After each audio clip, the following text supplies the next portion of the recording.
The Ford government is pushing through proposed legislation that would pave the way for the province to create special economic zones, giving select companies exemptions from still unspecified laws. Under the bill, Vic Fedeli is the minister who gets the power to hand out the legal exemptions to companies of his choosing in such zones. He joins me now to discuss Bill 5. Minister, thank you so much for being here in studio. I really appreciate it. Thank you very much, Caryn.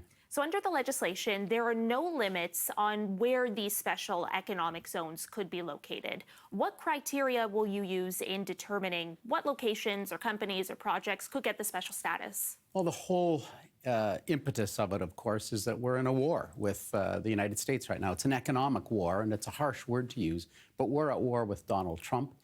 We've landed $70 billion worth of businesses here in Ontario since we've been in office. He wants all those companies in the States and wants all those employees. And so we need to unleash the power that we have in Ontario to be able to build more and to build quicker. And so whether it's a mining opportunity like the Ring of Fire that people hear about, or building a hospital. We're trying to build 50 hospitals right now. So there will be different criteria. When we realize we need something built right away, we want to be able to step in and put in a special economic zone. I do want to pick up on your point about cutting red tape in just a moment, but these are areas where, in theory, laws don't have to apply. So are there any limits, I suppose, on which laws could be taken off the books in these zones?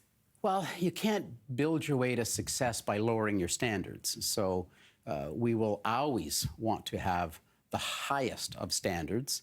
Companies that we want to attract here won't want to come into a place that has low standards. It's just about speeding up. It takes 15 years to build a mine today. In Australia, it takes 2.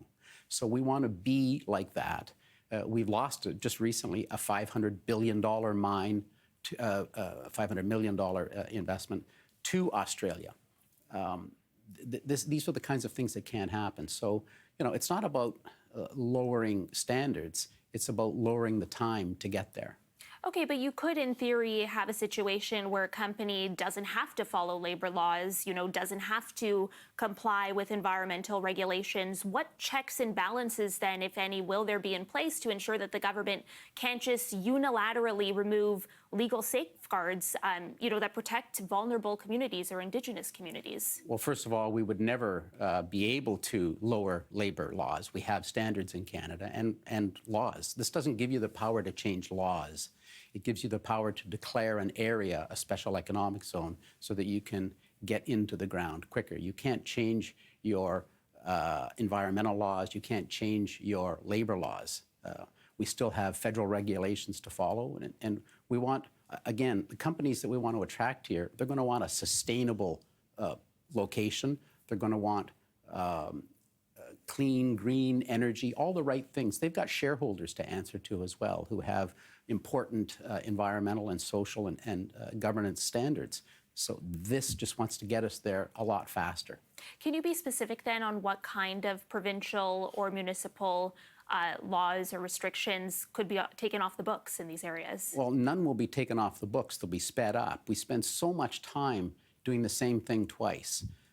We have both federal laws and provincial laws. We take basically the strictest of the two and follow that one. But to do it once and then to have to do it all over again or a third time for the municipality, that's what we're trying to speed up. A lot of times we find a file sits on somebody's desk for half a year unnecessarily. That person then leaves and the company starts all over again. The mine that we lost said they spent 7 years trying to get the mine in the ground. I don't have a lot of time left, so pardon the interruption there, but yeah. I wanted to ask you very quickly about how does this actually get things built faster? Because if we look at the example for housing, for instance, housing starts have actually declined since the government introduced legislation to cut red tape to build more housing. And that's, of course, because of market forces, not because of municipal red tape. So what evidence do you have that cutting red tape is actually going to deliver the results here that you're looking for? Well, when we first got into office, we have now removed 1 million hours of red tape, and that's how we were able to land $70 billion worth of new businesses here in Ontario.